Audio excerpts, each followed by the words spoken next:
calmini on onon fof en juurima on onon fof dendagal tawaɗo ɗo hande e jonde he ko fof salminama juurama weltanama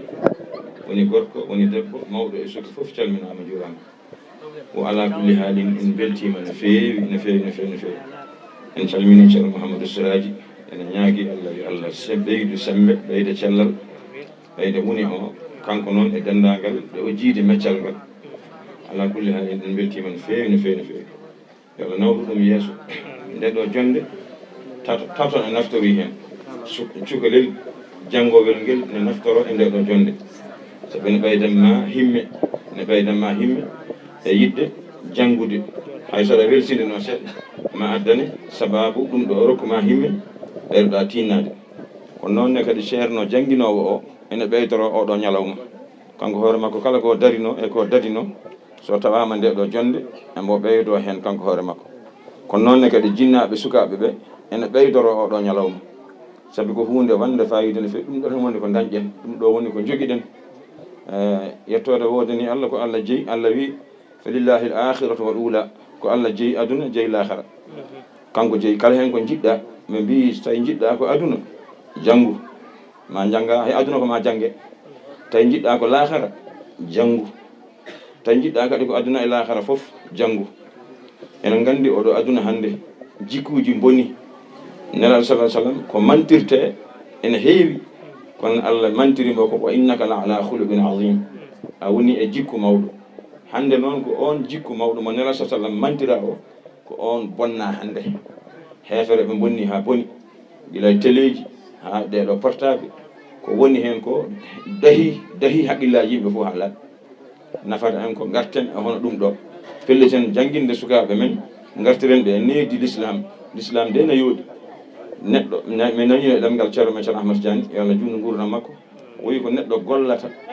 ha lahara mum moƴƴa ko ɗum kadi gollata aduna ma moƴƴa sabi lahara moƴƴi ko a gollat golle moƴƴe ndentoɗa golle bonɗe lahara ma moƴƴa hay aduna o kay ko noon aduna e hoore mum saɗa yiɗi dañde aduna moƴƴo nguura aɗa suuri maaya aɗa suuri a gollat ko moƴƴi goppa ko moƴƴani ene jeeya noon eko wallata ene gollude ko moƴƴi janngude deftere nde e sunna nelaɗo sallllahu alayhi wa sallam addane julɓe foolede hande koɓe julɓe kono deftere maɓɓe nde poti janngude ɓe janngina hen jikkuji l'islam ɓe janngani nde koɓe julɓe tan fiyoɓe tiiɗe leydi kono ɓe janngoyta ko jikkuji hefereɓe ɓe gaddi portable ɓe ulle dow men ɓe gaddi téléji ɓe ulle dow men eɗen piya tiiɗe leydi kono ɓerɗe ɗe yo Allah faabu ko ɗum ɗon woni ko faaboto en ɗum ɗo o sifa mbatten en hakkillaji men ne moƴƴi ko wonide ko tatodindi ɗum ko kanko jinnaɗo cukalel ngel o yarlito o anda ɗum ɗo woni jihaadi sukaɓe makko o waɗa ɗumen alluji oto ceerno wi radiyallahu ta oto neɗɗo heddan hay ɓiyum goto majjere jibina ɓiɓɓe sappo mbaɗa e jeenoɓe fof e alluji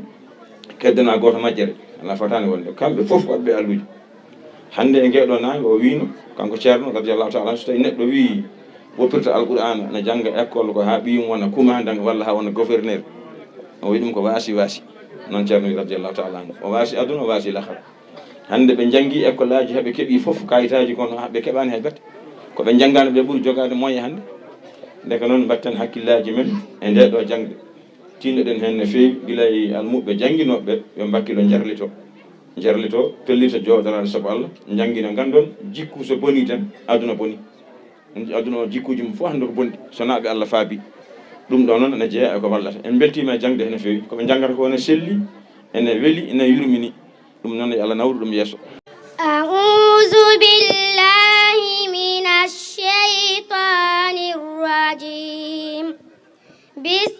bismillahir rahmanir rahim ya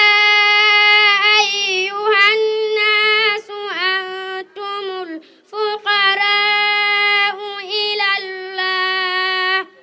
wallahu huwal ghaniyyul hamid in yasha' yudhhibkum wa ya'ti bi khalqin jadid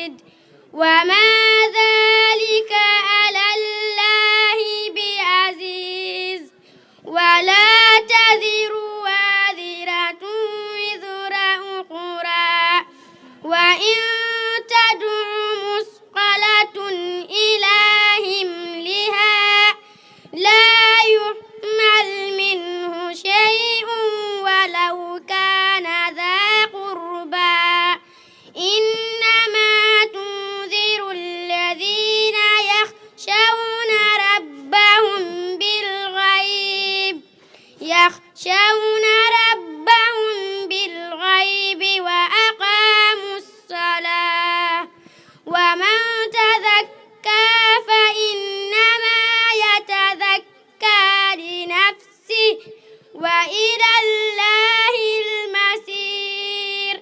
وما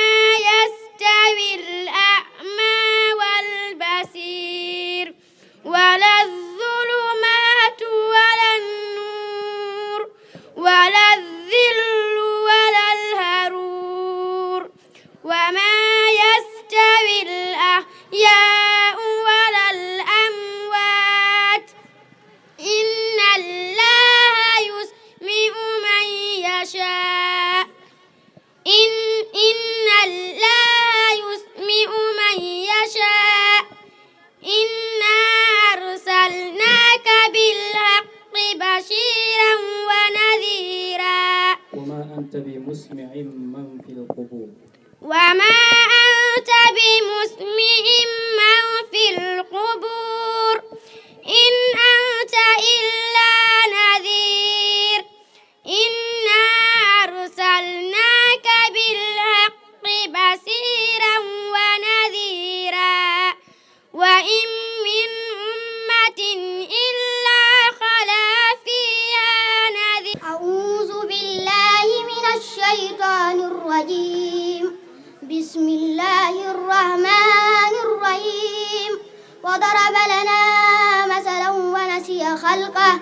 قال من يحيي العظام وهي رميم قل يحييها الذي أنشأها أول مرة وهو بكل خلق عليم الذي جعل لكم من الشجر الأخضر نارا فإذا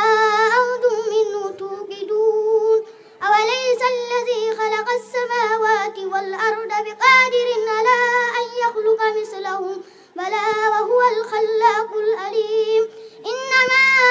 أمره إذا أراد شيئا أن يكون له كن فيكون فسبحان الذي بيده ملكوت كل شيء وإليه ترجعون صدق الله العظيم. ما شاء الله.